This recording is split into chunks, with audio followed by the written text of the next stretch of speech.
Perú, tierra de todas las sangres. Para poder empezar con este tema me gustaría contarles una pequeña anécdota.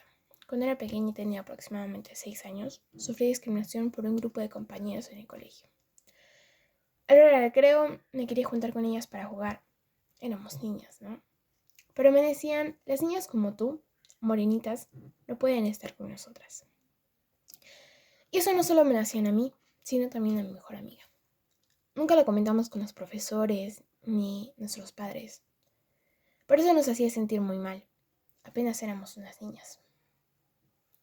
La intención que tengo con este pequeño discurso es hacer que las personas reflexionen y piensen antes de hacer o decir algo en contra de alguien.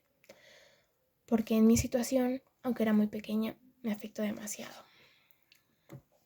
La discriminación en el transcurso de los años ha ido cambiando y permaneciendo en muchos aspectos, desde la antigüedad hasta la actualidad. Tras consumarse la independencia del Perú, el grupo social dominante siguió siendo el de los criollos, descendientes de los españoles, que promulgaron los valores de la cultura occidental. Los criollos eran firmes defensores de los valores heredados de la Ilustración. Estos derivaron de los valores de la modernidad, que defendían el desarrollo y el progreso de la sociedad. Los criollos veían las prácticas culturales indígenas y africanas como sinónimo de atraso, por lo que buscaron educar a estos grupos bajo sus mismos valores. Esto promovió la discriminación para aquellos que no pudieron adscribirse a estos valores. A pesar de las intenciones que existían de terminar con la esclavitud y la reivindicación de la población indígena, esto no sucedió, ni en ese momento ni en la actualidad. Que aunque se ha avanzado bastante, todavía existe la discriminación en diferentes ámbitos.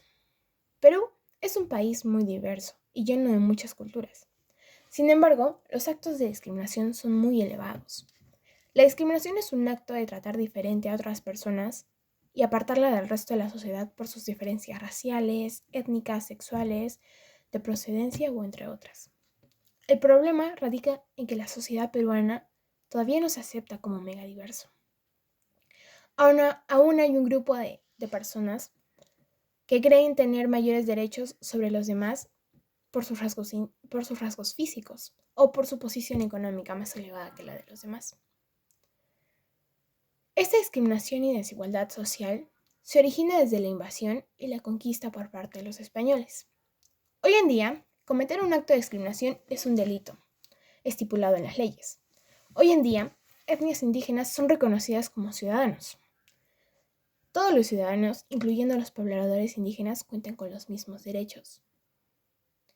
Antes, algunas etnias no eran reconocidas como ciudadanos ni tenían ningún tipo de derecho. Así como han cambiado muchas cosas, también permanecen algunas de ellas. Por ejemplo, sigue existiendo grandes brechas sociales. Aún se manifiestan actos de discriminación. Algunas personas violentan los derechos de etnias diferentes a la suya. La discriminación y el racismo es el tipo de discriminación con más porcentaje.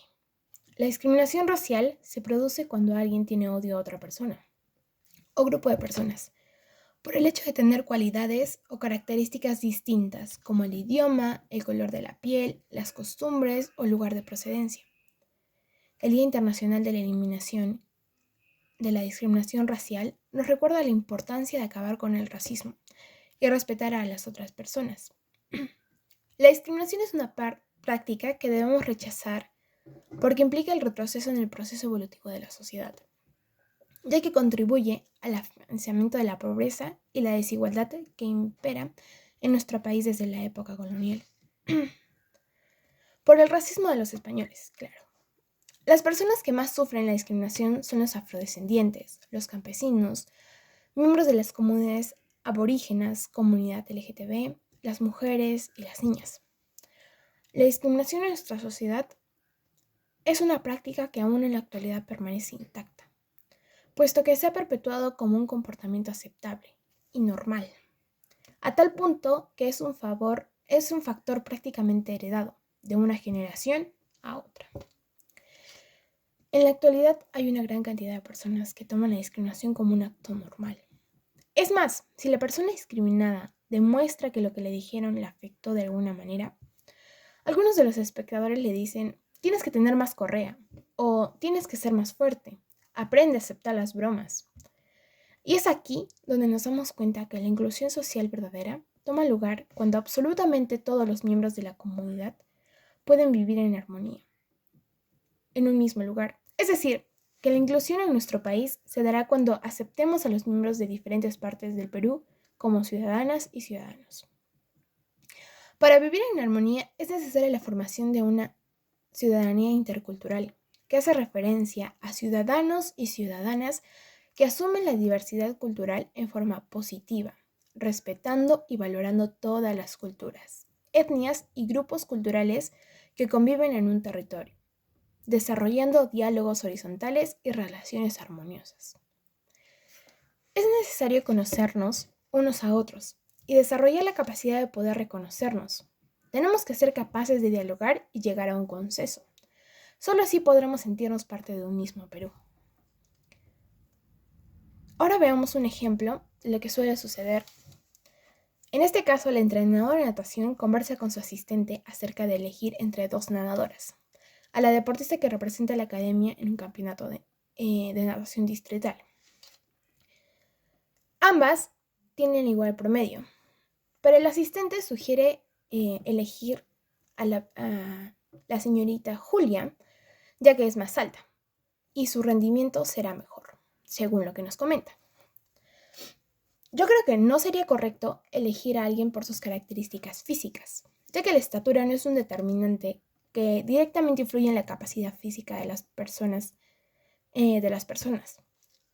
Los derechos que se hubieran vulnerado si es que hubiera pasado esto es la discriminación, ya que al estar basados en estereotipos de que los más altos son los más competitivos, estarían privando a la otra chica por sus cualidades físicas, sin siquiera darle otra oportunidad.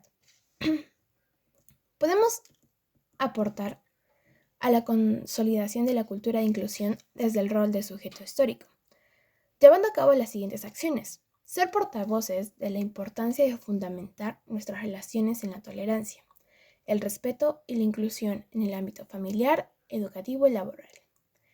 Llevar a cabo una feria cultural donde se convoquen a todos los artistas, artesanos de nuestra comunidad para que exhiban sus talentos culinarios en ferias donde todos podamos ser partícipes. O podemos dialogar sobre nuestras costumbres, tradiciones, con otros grupos culturales y así intercambiar ideas. Esto ayudará mucho a fortalecernos como peruanos. Te invito a que seas parte de este pequeño grupo de personas que lucha contra la discriminación. Finalmente, nos damos cuenta que a pesar de que ha pasado el tiempo y se ha avanzado demasiado en la erradicación de la discriminación, aún no se logra el objetivo. Pero si nos unimos como peruanos, sé que lograremos, sin importar nada. Aprovechemos nuestra diversidad. Recuerda que el Perú se llama Perú, tierra de todas las sangres, sin importar nada, sin importar las características físicas, los pensamientos, las razas, las culturas, las tradiciones, nada. Aquí nadie es más que nadie. Nadie es más puro que el otro. Recuerda, si es que ves un acto de discriminación, no te quedes callado y ayuda a tus hermanos. Ayuda a tu país y progresemos juntos contra la discriminación. Perú, tierra de todas las sangres.